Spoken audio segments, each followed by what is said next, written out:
Welcome to another episode of Fight the Burnout. Today we have a veteran and ex-police officer of 20 years who's here. He owns Filthy Pirate Coffee, which is amazing and awesome. I love the name. And he's going to talk to us today about his career, what he's gone through, what he's seen, what he's dealt with, and obviously around burnout. So we're going to get some pretty cool tools today. We're going to get some good insight. He is from Arizona. And yeah, so we'll crack into it. But as I always like to say before we start, is take one thing away today. Just write down, while you're listening, viewers and listeners, just grab one thing and put it into action. Because there's so much knowledge out here, but if we don't take any action, then it's just knowledge. But if we take action, then we can actually make shifts and changes and better ourselves, get back to enjoying what we do, and go from there, or keep enjoying it. So Dan, why don't you take it away? Tell us a little bit about yourself and how you got to where you are now, and yeah, well, and we'll go from there. Yeah, so my intro I do a little differently, and just to kick it off right out of the gate, kind of what we were talking about before, Chris. So many cops get wrapped up in that being their identity. Hmm. So if you want my bio, I'm going to start with I'm a husband and I'm a dad. That's what I am. And so I did police work and Marine Corps, U.S. Marine Corps stuff as a profession, but I'm a dad first, and a husband. I'm a retired cop now, so I'm also the retired guy that sits out watering his lawn, smoking cigars, telling people to get off his lawn too. So, Spraying them with uh, a hose, I take it. yeah, get the hell off my lawn. So that's the start of my bio. But to dive into my career, 20 years as a law enforcement officer. I spent, I think, 11 of that as no, I'm sorry, 10 of that is a supervisor level. And I worked patrol. I worked plain clothes and auto theft detail twice. I worked undercover in like a violent crimes group that worked guns, dope, and then eventually we switched over to human trafficking. Wow. That which is a very, very unique experience to work That would be. that under like a federal grant. So I supervised that and did that. And then my last two jobs that I did, I was the in-service training supervisor for our agency. At that time, we had about 1,100 personnel, both sworn and professional staff. And so my job was to provide training for everyone after the academy. The academy had its own training cadre, but so that was a really interesting experience, and that probably is the focal point of my burnout. And I've got a little saying that we can talk about later on: is there is no emergency PowerPoint, and I'll explain what I mean by that later on, and it kind of ties into some of the burnout. 4 years in the Marine Corps as well. I grew up in a small town, Ohio, um, just kind of as a farm kid. So work ethic was always really strong in my family. And I think that's also a second part. When you Hmm. burnout is really easy to achieve when you're a hardworking and person of high integrity and you don't want to fail and you don't want to let people down. That's a dangerous, it's a very healthy um, attribute, but it can be very dangerous too. Yeah. And I'm sure we'll dive into that later on. But that was one of my biggest strengths in growing up through the ranks in the police department. I had a blessed career. I I say blessed because I made it home out of the gate, with the same amount of holes that I went into the job with and nothing extra. I got banged up a little bit. I've gotten injured just like every other cop. And then I had my fair share of non-visible injuries, Yeah. as well internally. So great career. Spent 13 years on SWAT. Did that. That was probably the biggest portion of my career where I spent the most energies and efforts and involvement. I was a team leader, a sniper, and had a really, really great career there. Involved in multiple high violent, critical type things. Lots of several shootings that were um, that transpired. But yeah, interestingly enough, most of the things that I endured on the negative side was at the training unit. Hmm. Okay. Wow, you've done it. You've done a lot. It's awesome to hear. Few things. Obviously, we're going to talk about. There's so much here that we're going to talk about. We'll try and cram it in as little time as we can, but who knows how long Yeah. it'll go. Um, But before we get into the training side, because I know that's where there's going to be some good meat in that, I want to talk about you talked about with your bio and that your identity isn't what you do. It's who it's who you are. You are a father and a husband. Why do you think that's so important? Um, because I think you have to, a lot of times when you hear these intros and they start with their career and they don't even mention very, very little until they're prompted Mm, about their passions, the things they do, their hobbies, their family.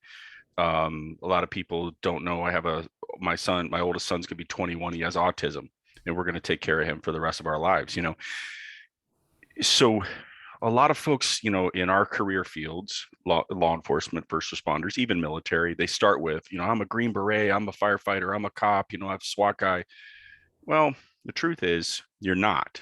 mm, That's a chapter of your life, but it's not who you are. And I think we need to rewire how we say things and how we think things and what is a priority, so that subconsciously, when I say it, I start with, this is who I really am.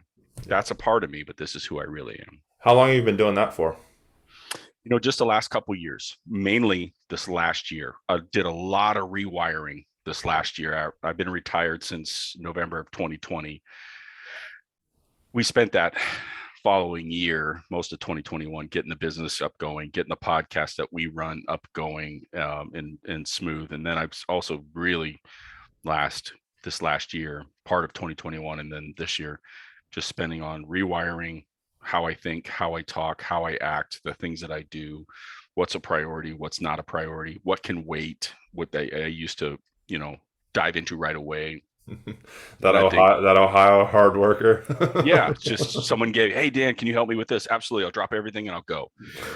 And that might be the case. You might, Chris might have a flat tire and I got to go help him off the side of the road, but it also might be you. And I think we all have had those people in our lives where, are they taking advantage of your niceness? Are they taking advantage of your willingness to do a good job? And a lot of bosses do that. I think Yeah. they Yeah. see a caliber of employee that's high level integrity, going to get it done right. And so as a leader, it's really challenging and important that you balance getting good, healthy work out of someone and inspiring them, versus just beating them down and just piling all your shit on them until they break. Yeah. Yeah. So I think that's really important.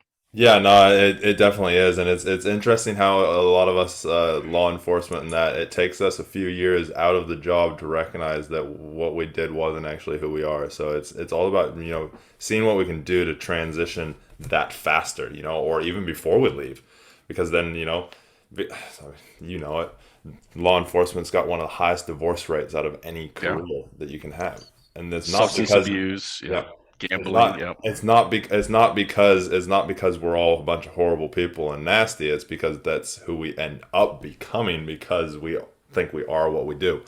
Instead of coming home and disconnecting and going, "Hey, work's at work," you Yep. know. So no, I love that. Now, you would have seen and dealt with a whole ton of stuff. I take it, especially being involved in shootings and being on SWAT and that. How do you believe that that compounded in with everything else that we're going to talk about during the training, doing the training side of stuff when it came to Uh, burnout? yeah. Great question. So I personally have been involved in 5 shootings total. Two where I was an actual shooter. The other 3, I was there in some capacity, right directly close to it, and just wasn't in a position to shoot. And so the first shooting I was involved in is the one I like to describe my experience as a splinter. Everyone's got a piece of wood, splinter or metal underneath a finger, it's in there and you can't get it out, right? And it's in there. You can feel it occasionally, and you kind of forget about it, and it kind of comes around again. And that's how my first incident was, because I ended up, a woman that was suicidal. She was an older woman. She wasn't a violent person. She didn't have a bad background. She wasn't the animal that we all hear about coming out of prison that hates cops and Mm, all of that. She was a mom, and she ends up. So we end up going to her house to do a check welfare because she made some suicidal comments to her son. Basically, goodbye. It was what she did. Yeah. I've been involved in those jobs. Yep. Right. Every cop has, right? For the Yeah. most part. Not every cop, but probably pretty damn 99% close. of Yeah. cops. Yeah. And so I go there and knock on the door. She acknowledges, says, go away. And time expires. And we hear a gunshot. We think at first she's shooting at us. She actually was. We didn't know that until later on. The investigator, she was shooting through the carport door at us where we were at, but we thought she self-inflicted. Yeah. So we broke out a window to kind of look inside the room. I was on a rifle. She came out of another room still alive, obviously, because she didn't self-inflict. And she's pointing the gun straight at me, probably just a few feet away. And kind of gave myself pause because it, like, is this really happening? This isn't the bad guy that we train for. When you do your scenarios and you got the, the big meat eater cop who's dressed down and, it didn't fucking look anything like that, right? It just looked like this mom, like someone's mom on the other side. And so I ended up shooting her, and the team ends up going in, and I'm holding on her, looking through the broken window at her down on the ground. And here's the splinter part. I didn't know her son that she texted was on scene just outside on the perimeter. So when the shots rang out, he clearly knew, and he could see what had just transpired. So he runs up and he starts yelling, "You shot my mom, you shot my mom." And so that shit got burned in my head pretty badly. And I put it away right away. I knew that this is bad. This is bad. And so I put it away for a long time. I was like, I could feel that splinter. It's infected in there, but I'm just going to keep going. Fast forward 10 years later, not dealing with it. I went to the proverbial, visit with the doctor, the police doctor afterwards, and Police counselor, which right, feed along with stuff, and right. a lot of times the police one's actually not all that great because they're just there to get you through, right? Sadly, which is horrible. And here's where our system was broken. You go within 24, 48 hours of your shooting, you go visit the doc. It's one of the things you do on your 3 days off, and then you never hear from them again. You never see them. If you take no initiative, there's no follow-up. So one of the things I was working on before I left was like, hey, this stuff has lingering effects. It could be weeks, it could be years, it could be, what about when they retire? Are you checking on these folks after they retire? It is your duty. You created them. Your career caused this thing. It's just, I don't know. That's just kind of a spin-off. That was the implementation of the splinter that I didn't know was going to really take a bad toll on me. Fast forward to training. 10 years later, I'm at the latter part of my career. I'm completely burned out. So just real quick, how long were you in the job when this shooting happened? I had been on 8 years. Okay, so you've been in for quite a while. So yeah. I'm sure there's also the other trauma stuff that's added on to that from the other jobs that you've been to. Yeah. I mean, I've had a handful, the dead baby calls, those other ones that stick with us and really. And everybody has different ones. Different ones affect different people in different ways. Yeah. But they compound up. They compound up over time. They do. And They add up. It takes something else that just triggers it. Right. I had a cop tell me one time, well, I've seen dead babies, and I've seen, I've been involved in shootings. Oh, I don't need any of this stuff. And I'm like, the fact that you're so nonchalantly saying that leads me to believe, and I'm not a doctor, but it leads me to believe you probably need to kind of work on this a little bit. Yeah. But just kind of a side token. Yeah. We all see things, and what I've learned in my journey this last year, talking to other cops like us, is you can't pinpoint what it's going to be. You can't. And you don't know what you're going to struggle with, or what a person might struggle with or might not struggle with. Yeah. You got those.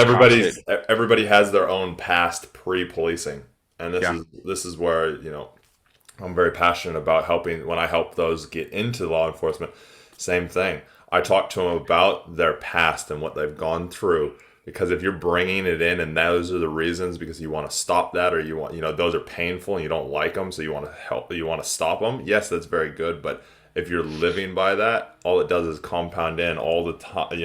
As you said earlier on, the beliefs and the shifting the beliefs and the Mhm. wiring and that. If we can shift the wiring that we're bringing into the place, then we're not recreating it every job, every dead baby, every suicide, every shooting. We're not. It's not reconcreting in all of our past. And so yeah, it is, and everybody brings something different to the job. Yeah, for sure. But yeah. All right. So you've gone through this. You've stuffed it away. I call them the demons in our heads. Those little voices, and we stuff them away. That split. You're calling it the splinter. So you've stuffed it away, and then you've gone to the training. You're doing the post academy training type side of stuff with officers and Yeah. that. So just to kind of back up, that happens in 2009, 2014, 2012. I become a supervisor. A lot of pressures put on me as a supervisor.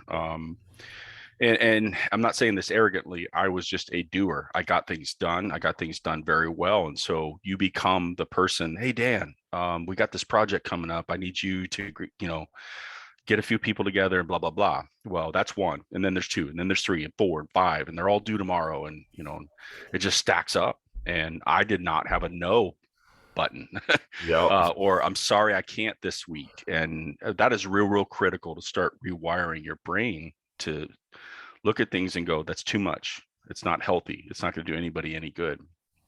So that went on for a few years. I got into a street crimes unit, the human trafficking, and we worked some ungodly hours. So sleep deprivation, Yep.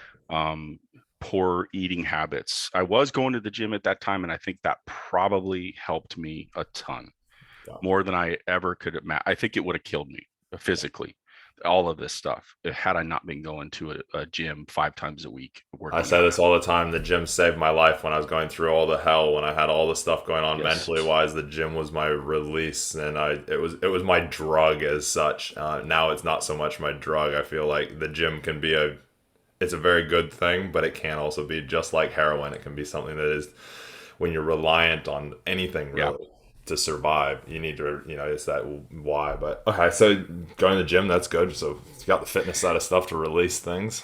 Yeah, I got sick with Graves' disease in Uh, 2017, which is a overactive thyroid, yeah. which is most commonly induced by stress and Stress, adrenaline. high adrenaline. Yeah. Yep. Your You thyroid ever has no idea how to cope with all the adrenal failure and stress. Yeah. it was crazy. It was like all of a sudden one day I'm walking up one flight of stairs into our training admin building, and I have to stop and I can't breathe, and then my heart is pounding, and it feels like every cop knows this feeling, like right after a pursuit, foot Mm, pursuit, car pursuit, and you're trembling and you got all that adrenaline. yeah. This was all day, every day. It wouldn't stop. I You'd be lost like, su- you'd be surprised. There are more cops that have that don't know about it because I don't care who you are or what you do or whatever mindset you have. When you're on shift, your adrenaline is pumping. yeah.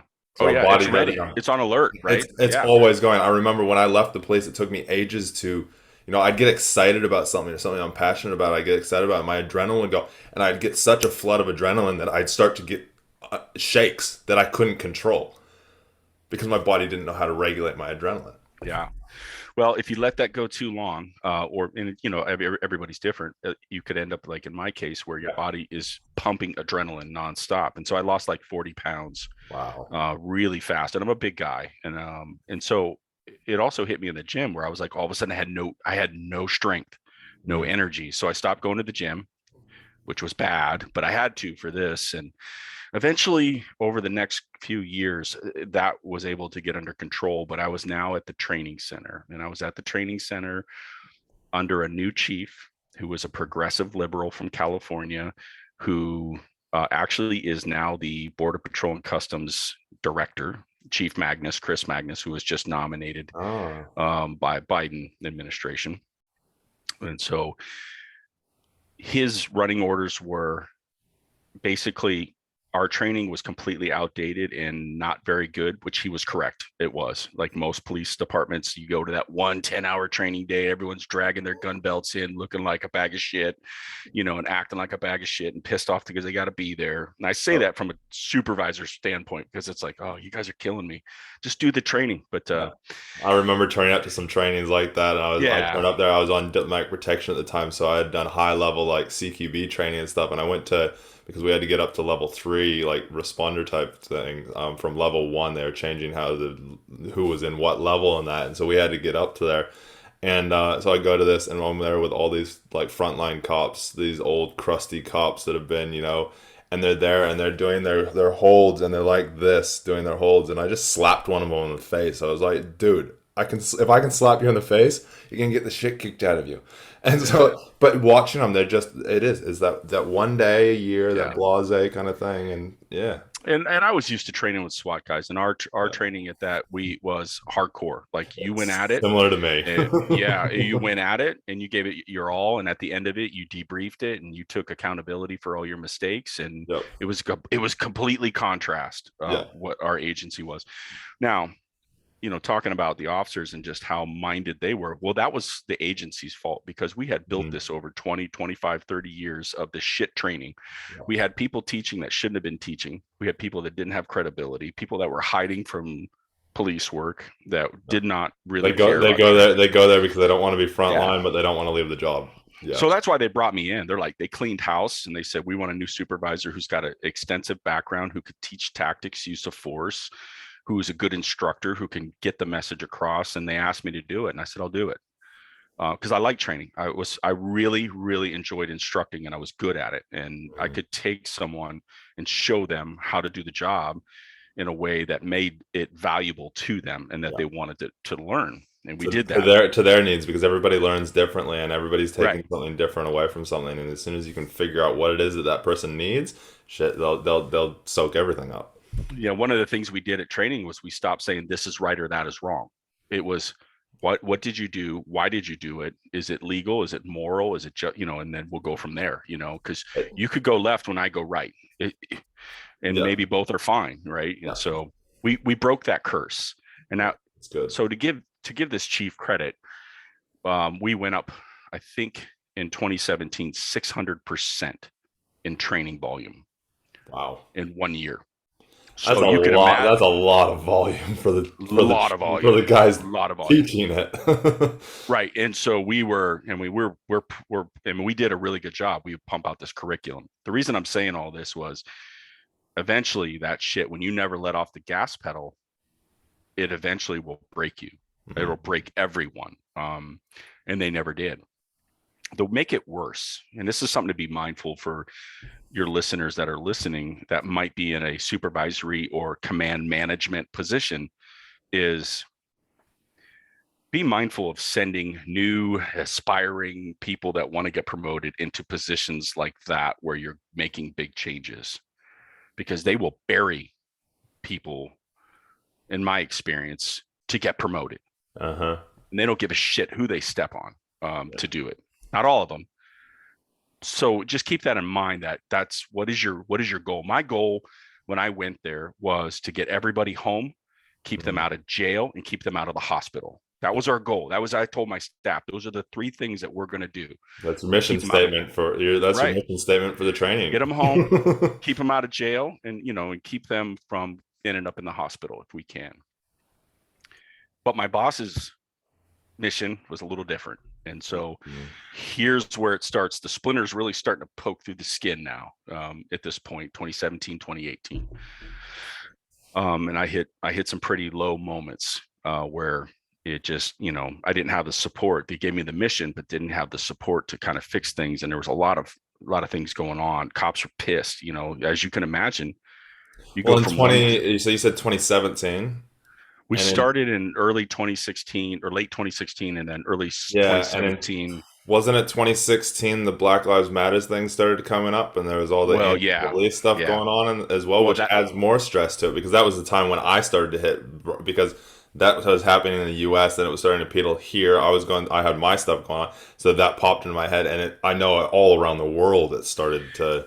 Yeah. So Puts more pressure on cops as to well. kind of give you a description of just like one event that really just tore at my crew was we were ordered to bring in convicted felons, people of color, to tell cops what cops had done wrong to them. So imagine sitting in a room full of cops and I agree. I agree with bringing them in and learning from them, there's a but learning not, value, not negating any of but that. not being told what you did wrong. A cop does Right. not Yeah. want to be told what they did wrong. We Told had how to we learn had from it. yeah, so we had these organizations that brought these people in. We had people of color that were doctors, PhDs in sociology, and and all these different things. Right away, cops put up barriers. It was not the right way to do any of this training. There was a valuable learning point in understanding the perspective of someone growing up in a poverty-stricken environment and the things that they've encountered, or in some of these stories, I remember talking to one guy and how he was treated by a cop. It was funny because he said, I fucked around and got my ass kicked a lot. I did some dumb shit. He goes, but putting me face down on the hot pavement in Arizona and leaving me there was bullshit. I was like, fair enough. Great point.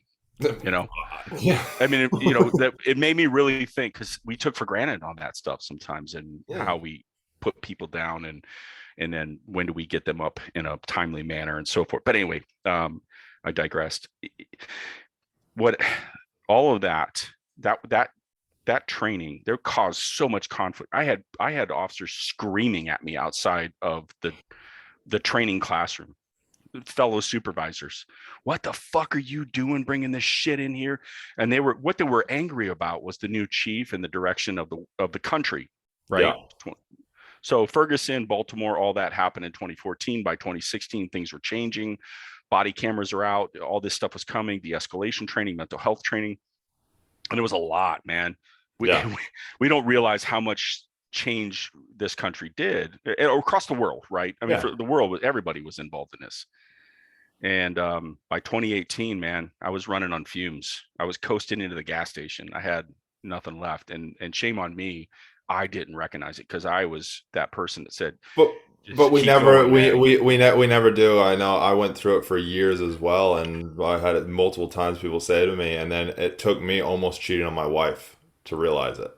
Yeah, I almost cheated on her. I was there. I was literally about to take action. I was like, "What the fuck am I doing?" And at that yeah, moment, everything everybody had said clicked. I yeah, was like, "There's something going on here."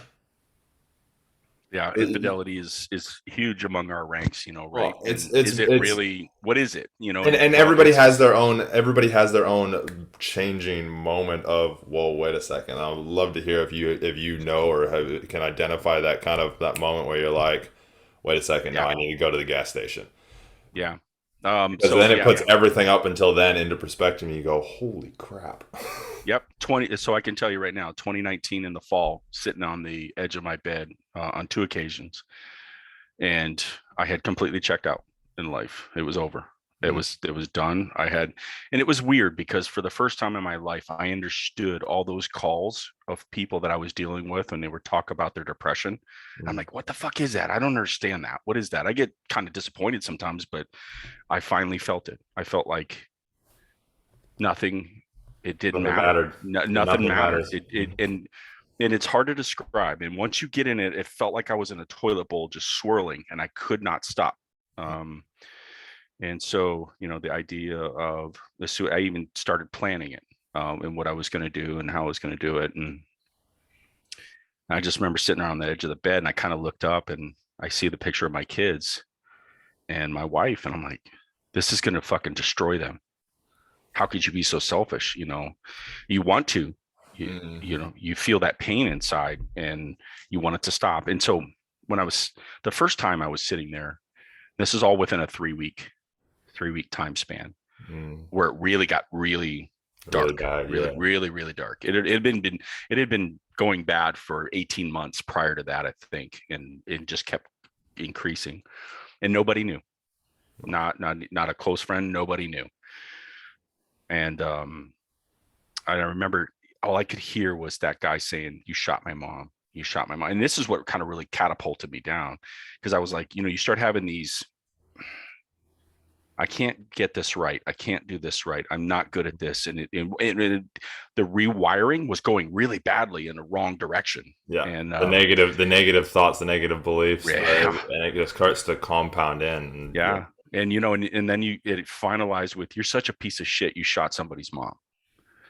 And I'm like, fuck, and so that stewed for about 3 weeks until I put the plan in motion, and was ready to kind of do that. And then I just had that moment. I don't know what it was. I don't know if it was a higher thing, spiritual thing, but it was just that moment where I was like, and I think some of it was, I had a good friend in high school that committed suicide out of the blue.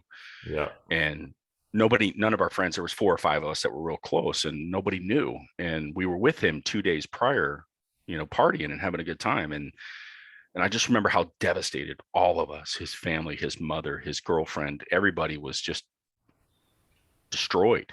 And I am very grateful that at that one moment, I had enough ability to not be selfish enough to override that. Like, yeah, I know this is going to destroy them, but I don't want to live here anymore, Yeah. Well, there's a thing that, a thing for that, as we talked about before we even started, doing this episode, we were talking about how bringing the past into law enforcement sometimes is a good thing. Like right there, that's a great thing that, I live by everything's happened for me.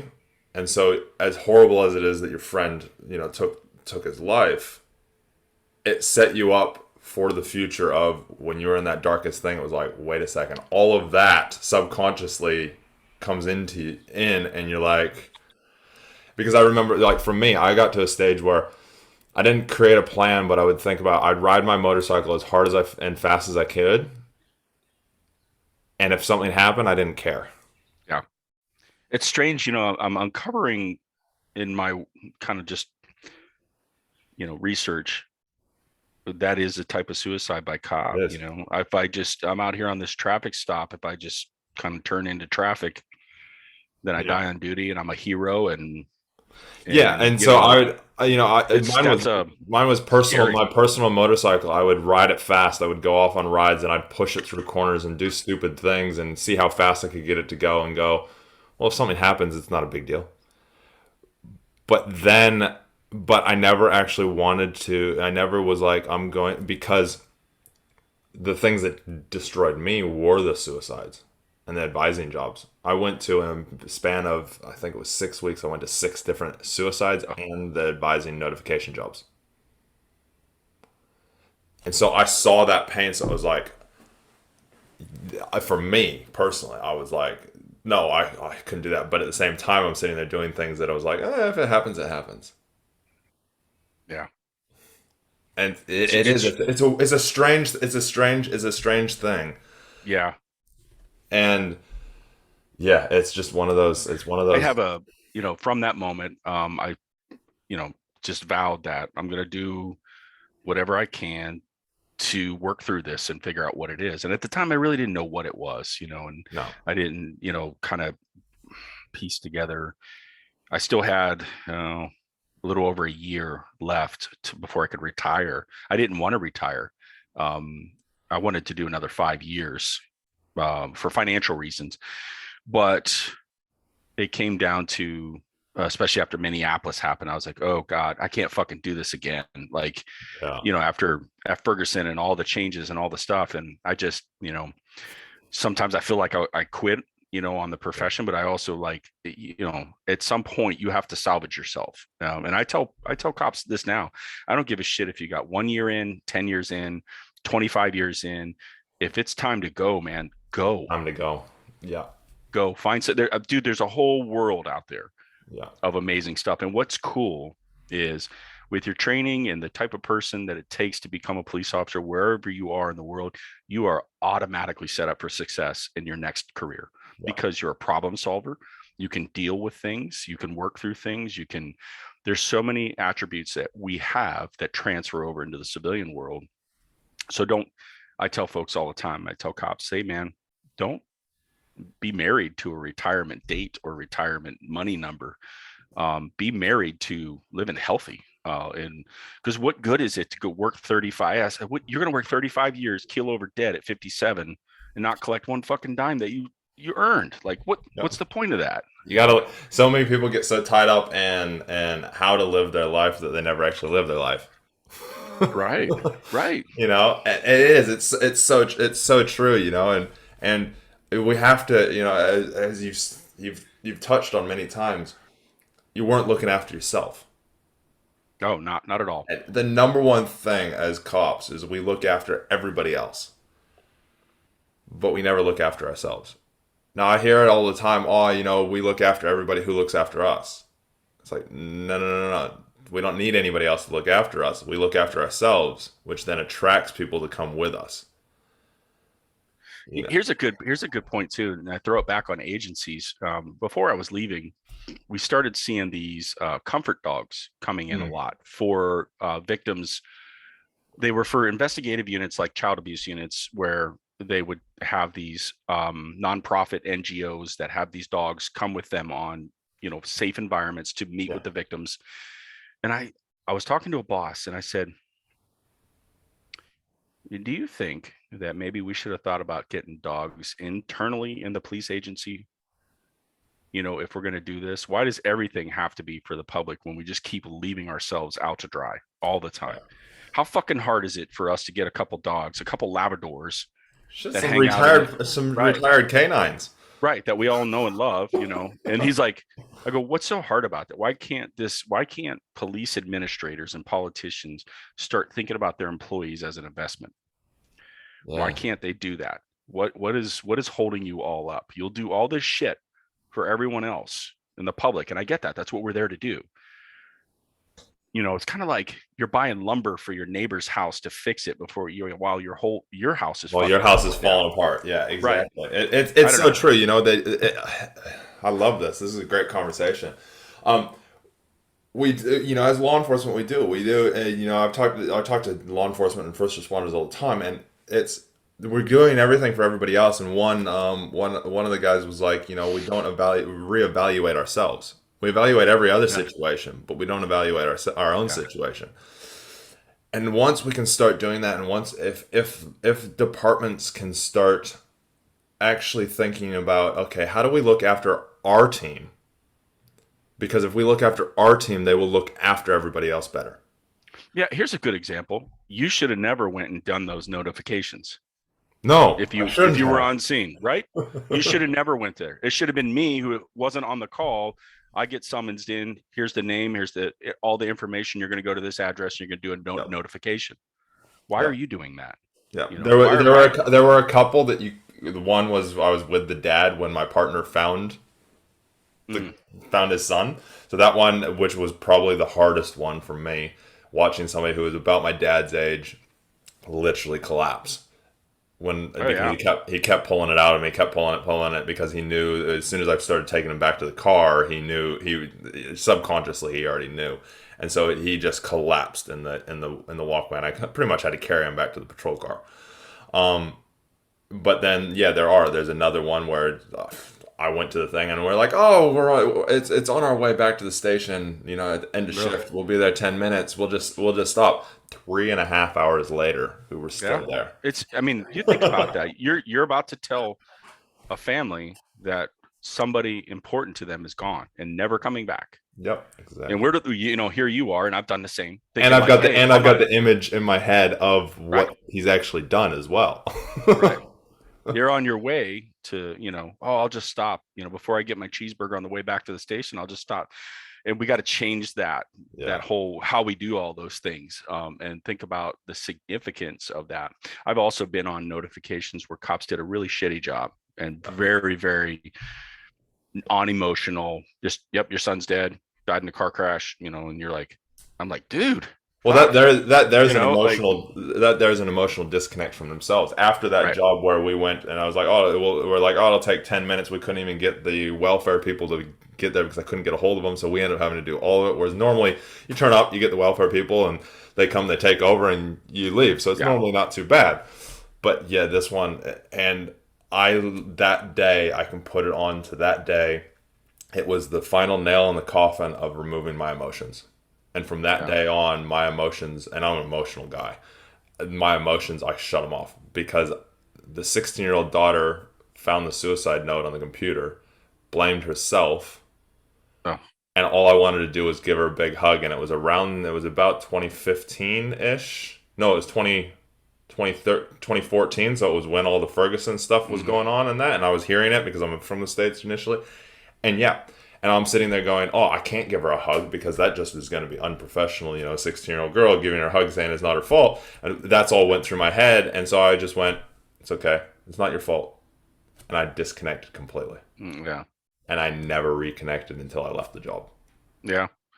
It's crazy. I feel great now. Not just because I retired, but because, and I tell people this, look, man, it's okay to feel sorry for yourself. It's okay to have, injuries, whether you sprained your ankle running in a foot pursuit or, whatever has happened internally in your head. What's not okay is to sit there and be in a fucking pity party for yourself every day. You've got to take some action, and there's tons of resources, even if it's just listening to a podcast like this, just to get your head right in the right momentum. Yeah. One of the things I tell people, the easiest thing you can do, it costs you almost no money, is get up. And the very first thing you do before anything, actually use the restroom when you wake up, and then drink water, drink 20 ounces of water. Start your day out because your body needs that water. I found that is, especially as you get older, your body needs that hydration, and you're starting out the day with something positive that's simply changing how you think and how you do stuff. Don't pick up your phone. Don't have a cup of coffee yet. Drink a cup of water. You put that water back in your body and sit and reflect for a minute. And I always try to do this. I'm grateful for at least one thing. Yeah. I was going to say, that's what I normally do. First thing when my eyes open up, I go, what am I grateful for? And actually, I've started doing it on an app on my phone because I had a tendency to grab my phone. So I was like, sweet, I'm going to grab my phone. And the first thing I'm going to do is I'm going to tell myself what I'm grateful for. I'm going to put it in my phone. Yeah. I like that. It's good. You start with something positive. Don't look at social media and all the anti-Biden and anti-Trump or this or that, or Will Smith slapping the shit out of someone or any other horse shit. You know what I mean? Exactly. It's so true. And it is that one that and I teach my clients to do this all the time before they even get into the place, because it's how you actually will develop and be better at anything. Is have good habits and be grateful. Yeah. And I was like, and people are like, oh, I don't know what I'm grateful for. So like when I do my group calls, like my coaching calls with my clients, we do it in a group setting so everybody can learn from each other. I constantly, the first thing that I ask them is, okay, what are you grateful for today? The amount of people that struggle to find something grateful is actually flabbergasting. Yeah. And I'm like, okay, stop overcomplicating it. Stop trying to find something big and grand. Me, sometimes I wake up and the only thing that my mind can go to is I'm grateful I woke up. Yeah, right. I will tell you, your own mortality is one of the biggest things that you think about, what it takes to become a human being in this world and what it takes to stay a human alive for, I'm going to be 50. So yeah, fuck, I'm grateful. Shit, man. How many people died last night while they were asleep? Yeah. You know, how many people died in the world last night? 600,000 people die in the US from heart disease every year. You do the number, that's a lot of people every day, right? Like, and so taking care of yourself and not, getting into that position where your heart is going to quit on you, that's just like, I'm grateful. I get up, I go to the gym with my daughter at 4 a.m. and we go work out and we come back and we start our day at 6 a.m. You know what I mean? Like, and fuck, it's the same, the second thing that I've got 2 dogs. And so that'll be another one that it's so easy. I'm grateful for them because they love you unconditionally. I don't care. Dogs love you unconditionally. If we could all be like dogs, my wife says it all the time. If we could all be like dogs, the world would be a better place. Loyal and unconditional. Yeah. And then the third one, the 3 that I can grab all the time. I'm grateful to I woke up. I'm grateful for my wife, and I'm grateful for my dogs. Yeah. Keep it simple. Keep it simple because everything and then after you can that grow on it. But yeah. Keep it simple, because otherwise, if you try and overcomplicate everything, then if you're overcomplicating that, and you recognize that you're overcomplicating that, you'll be overcomplicating other things in your life. Oh yeah. You'll be overcomplicating the job that you went to yesterday. You'll be overcomplicating the job you went to 10 years ago. it's like if we take that, the shooting that you were involved in, that stayed with you for so long. A proper good counselor would have got you to make sure and continually stayed with you around the importance of the good that you did. Yeah. I think the other thing too, I should have done, hindsight being 2020, and I'd like to see, and I really promote this now, Well, is our hindsight is the learnings for the yeah, next people yeah, coming up behind us. right. My learning example that I would give a cop is I should have talked to a friend, Mm. a cop friend that I really trusted, and there were at that time I had a couple really close cop friends that we did a lot of stuff together, and I should have said, dude, I'm fucked up over this, Mm. and just talked with him a little bit, and I knowing him, he would have talked me through it, and everything would have been, I think, better Mm. than what I did. Professional stuff obviously is fantastic, But they and don't get us a lot of the time. they don't. Peer support groups are great, even if they're other cops, but when they're structured and they're all these things. But sometimes I found just talking to a good friend would have been good. And secondly, I should have told my wife. Mm. Um, I never told her. She never understood the Same. depths. She understood the situation that we were in, with using force, and I think I might have told her, like, it was a 55-year-old woman, like it was, but I never really went into detail about the son and how that really wreaked havoc on me, and I should have shared that with her. And lastly, I think one of the things I learned from that whole thing was, if you have kids, share what you can within reason. Obviously, there's a lot of really gross details and You don't stuff, need to but go into details with it, but right, but share with your kids early on. I waited, and I never told my kids, and they were, oh God, I think my daughter was 10 or 12 when I was with around another cop, and he was like, hey, it was like that one shooting that you were in. And I'm like, motherfucker, I haven't told my kids yet. You know what I mean? And she just kind of looked at me, and I had to kind of explain. So I would always say, share that career and your feelings too. Like, my kids get it now. I share it with them all the time. Like, yeah, that one. communication Yeah. is And number they, one. they get it, and they appreciate that, and they value that. So the thing that you're protecting, I put in air quotes, for your family from, is actually hurting them, in my Mhm. opinion, in my own experiences. Share it with them, and share how it affected you. And I think that'll really do some, it would have shaped me for a better outcome. I might still be a police officer. I might not. I don't know. But it definitely would not have been a bad thing to do those three things had I done that. Yeah, yeah. No, and those are the three things that I consistently as well say and do now, and it's so true. The fourth one that I do, that's actually my biggest one, is knowing your identity or your purpose, or I call it your why. My who I am is, yes, yes, at a level, I'm a husband, I'm a dad to two dogs, I'm a brother, I'm a son, but I'm a creator of less pain for Mm-hmm. myself and others, Mm-hmm. so that we're all That's good. better versions of ourselves. Yeah. That's my mission statement. I create less pain for myself and others to create the best version of ourselves. Yeah. I like that. And when you can, and that stems from me being a kid at 4 or 5 years old, when my dad went to chiropractic school and would leave during the week and be back on the weekends, because he'd go to San Francisco from Reading, Oh, and he'd go down there during the week and then come back on the weekends. And it all stems from that feeling of abandonment and that feeling of pain back then. And it is why I have done everything that I have done in my entire life. I've been against bullies. I've bullied a bully because he was beating up on my brother. I have been the person who, in school, instead of there being all the cliques and that, there was the popular kids that just were their thing, and then there was everybody else. There wasn't a middle and a unpopular. There was, and in turn, I find out that I was kind of was leading of it, and I was always creating less pain for people's lives.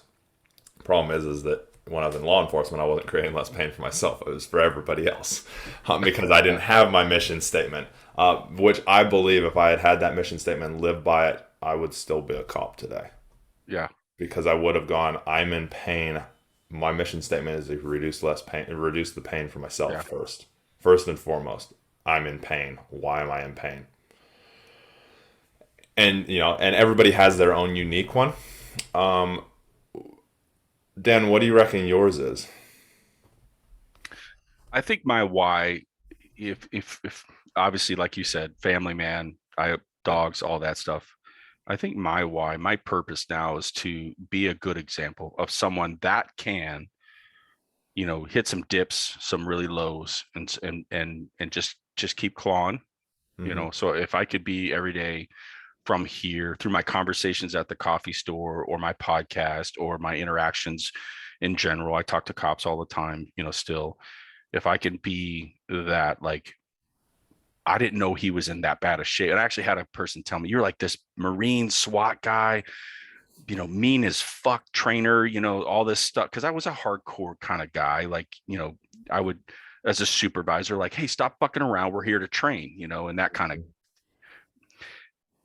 of, she said, I had no idea you were, she heard one of my podcasts and me talk about what I just talked about on this one. And she's like, I had no idea you were suffering. And that's insane. And I also have these issues. And that wasn't the only time I heard that conversation. I'd heard that many times. And I realized you can inspire people to keep climbing. Don't Mm-hmm. hit rock bottom and don't stay rock bottom. Yeah. It's okay to, if you hit rock bottom, but here's some things to do that. So my why is basically just hopefully being a good example of, you can change your life. You can. They always say people don't change. And that's horseshit. People do change. Mm-hmm. Their lives change. They grow. They mature. They do develop good habits if they want to. That's the key point. If you Yeah. want to, I can't make you seek help, and reach out and get professional help and talk to a counselor and talk to you have to do that on your own. I can just tell you, right? That as a coach. So I just try to be that person, like, shit, if he can go through this, then I can too. And I can get there. And so that's kind of my why in a nutshell. And maybe it's, I want to join the Marine Corps like my son did, and all right, well, and inspire him to do better than I did. And, when he came out of boot Mm-hmm. camp, and I was like, hey man, you're already better than I did. You got meritoriously promoted because you were a squad leader. I never had that in boot camp. You're already better than me. So keep Mm-hmm. going, um, and that's kind of my why, is just be an example of keep climbing, man. Yeah. So to be an example, let me ask you this: when you were in the police, were you always being an example for others? Good and bad. Yeah, I have my negative points. I always tried to. But I you were always always tried to. trying to be a good example Yeah, for everybody I else. was. Right? I was deep in my heart. I was always trying to be a good cop and a good leader. Were you prioritizing being a good example for yourself before being a good example for others? No, not at Mm. all. Do you do that now? Do you make sure that you're a Yes, good example for yourself first and then others? yes, I do every day. And that, for the listeners, that's the key. A lot of law enforcement go in because it's, I need to do my purpose, and subconsciously we know it. And I'd say yours may even go deeper than that. But with what we have here, so many people have an idea of it, but they just never learn to articulate it and turn it into a statement that you can easily focus on. And that's my it's what I do for people, because it's so important. I feel, because then you're tied to something that is you, not anybody else. Right. Not a mantra from somebody else. Is, those are great for what you do, but why you do it, that serves why you do it. Those other mantras, but your mantra serves you, and if you're doing it for yourself, you'll do it better for others. Yeah, for sure. Nah, Dan, it's been great. There's been some great stuff for it's been a great conversation. There's been so many. You've done a lot of work, which is awesome to see. You've worked through a lot of stuff. You've helped a lot of people, and so it's amazing. What would be the last question I like to ask is, what would you say? Well, before I ask that, actually, is obviously you've got your Filthy Pirate coffee that you do, which Hmm. sounds amazing. I'm not a coffee guy, but it sounds amazing. I know lots of cops are coffee people, so get in there. How do people find you, and maybe buy some of the coffee? Yeah, for sure. So our coffee company is called Filthy Pirate Coffee, and you can find us on our website at filthypirate.coffee. not .com, but .coffee. Being a true pirate, I just made up shit that I didn't care and did my own thing. That was the beauty of the company. It was going for it. It was mine. I could create it. I had no one to blame, you know? So I love that. Filthypirate.coffee. We have a store, a brick and mortar in Tucson, and we do all local roasting and packaging. It's family owned. We handle everything from It's awesome. start to finish. And then we have a podcast strictly for police officers, mental health, and we, just like you, we interview people with different resources and kind of provide that, and that's called Talking Filthy Police Podcast.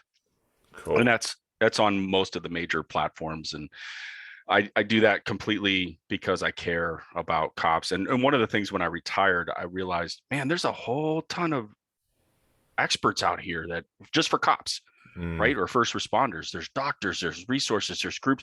Why the fuck didn't anyone tell us any of this shit was out there? Like, you know, so I did a lot of finger pointing, right? Like, you know, if all these things were out there, you know, and there's becoming more and more because we're breaking that stigma, right? We are as a world, we're breaking that stigma for law enforcement. It's not okay to treat our cops that way, and it's not okay to let our cops plummet into an abyss. And it's awesome that cops are doing it as well. Cops are getting involved in it, because then they understand. Like, I understand what you've gone through. Not completely, but I have more understanding than somebody who sits in an office that has a degree that is going, you don't do that. And you're like, how the hell do you know? You've never had to pull a gun on somebody. You never had to shoot somebody. You never had to scrape somebody up off the train tracks. I mean, right, exactly. And so, you know, I was pointing the finger like, oh, this is bullshit. These agencies should be telling it. I was like, well, you can change. Exactly. You can do it. You can buy the gear at minimal cost, and you can do a podcast, and you can learn, and you can make mistakes, and you could get laughed at because you sound like shit in the first few episodes, and you can have a good time doing this. And it's also therapeutic, you know. And what I learned in that was it was for me. And I met some amazing people like you, Chris, and just these backgrounds. And I'm like, there's a whole nother world out there. I want to share that with people, you know? And so stop pointing the finger at others, point it towards yourself, and then ask yourself, what can you do differently? Well, how can you fix this? Yeah. You don't have to be a rocket scientist to figure this shit out. It's not that hard, you know? No. That's just my take on that, you know? Yeah, it's why I started this. It's why this podcast got started. Yeah. Because I was helping people prevent burnout and overcome burnout, and then I was like, let's see what other people are doing and make sure that, you know, that people that have gone through burnout and that, what are they doing, so that I can test it. Let's test out what I've been doing. And now it's a thing of, I talk to, it was initially, I'll talk to anybody. Now I've changed it to law enforcement and first responders. Because like, I feel we have one of the most stressful jobs 100%. Out there over anything, even over a CEO, you know, that because we have literally the whole world watching us 24/7 on and off duty. Yeah, and watching us and pointing the finger, saying, "If you fuck up, so help you." Or find, or just trying to find a fuck up or make one up. You know, it's like, oh, you stepped out on the road. You should be locked up for jaywalking, even though you're a cop. It's like, when does this madness stop? Right? You know. And you know, the madness only stops. It'll never stop. It's just a matter of what we do with the madness that matters. For sure. So yeah, the last question I like to ask is, what would you say your top tip to self-happiness is, Dan? My top tip, it's just interesting because I have so many in my head that I'm thinking of right now. For me, like I said, perspective, grateful, not what I don't have, but what I do have. How did I get there? I also, one of the things I've been doing a lot more too is, you know, when I do something, I'm like, oh shit, that's pretty good. You did a good job on that. That came out, you know what I mean? When I'm roasting, usually like, oh shit, a new bean. I didn't know it was going to come out like that. Yeah. Instead of saying, you know, God damn it, why can't I get this right? You know, hey, not too bad. Yeah. 70%'s okay. You know what I mean? I'm a guy that's used to being 150%. And so 70% is pretty damn good in the world right now, you know. And so 70% gets degrees. That's my long answer to don't be so hard on yourself. Yeah. Actually, you know, prop yourself up a little bit every now and again, because I think we forget about that as cops. We're so, we tell our friends, we tell our colleagues, hey man, you did a good job on that call. You did this, you did that. Or, but, tell yourself that occasionally too, you know? Yeah. Remind yourself of the good that you're doing. Yeah. The good that you are, the good that you're doing, and the good that you will do. Yes. And so, keep that perspective, biohack that brain and rewire, get that negative shit out of there. Yeah. Get it out of there and, only think about the positive stuff. Easier said than done. It takes work. You got to put some effort. Yeah, That's my tip. I think one thing I will touch on that, and I think it's just the language that you used. I don't think it's actually what you meant, but the getting the negative thoughts out of there, rewire them so that Yeah. you see the positive of them. You know? Yeah. That's what I mean. So like when Yeah, I I figured that was. get to a point where I'm like, I start getting one of my biggest signs, and this is for our listeners, and I've seen this a lot, anger. I Very used to get short very, fuse, very angry and have a very short short. fuse. Yeah. So if you start becoming a dick, or an asshole a lot more than you used to be, you're probably suffering. Okay. Yeah, yeah, It's probably, not who you are. It's just you're suffering. And so when that happens, I just try to like, okay, all right, this went well today. This went well today. I'm happy with this. I'm happy with that. And I try to shift. And that's what I mean by get that out of your head, yeah. shift what you're thinking about. Shift, Even if it's as shift how you simple think. as, well, I'm glad I got up early enough this morning to let the dogs out and they didn't shit on the floor. Yeah, that's a win, right? Or That's a win. if they did shit on the floor, well, what can I do better next time? I need Yeah, to get I up a guess I'll little bit just earlier. get up a little bit earlier. Yeah. So No, I love it. I love it. Well, thanks, Dan. Do you have any last words that you wanna say before we wrap up? yeah, for those men and women that still in uniform, we love you guys. Keep doing what you're doing. This has got to get better, to some degree. I don't know if it'll ever all go away, but I'm very honored to have worked with some amazing people, Mm, and talked with them, and I really, really, kind of strange, being a retired cop, I really value our police officers that we have out there. yeah. They have a very hard job ahead of them, and keep your head up. And take care of yourself. We always say on our podcast, it's like an airplane. Put your mask on first. Put your Yeah. oxygen mask on first.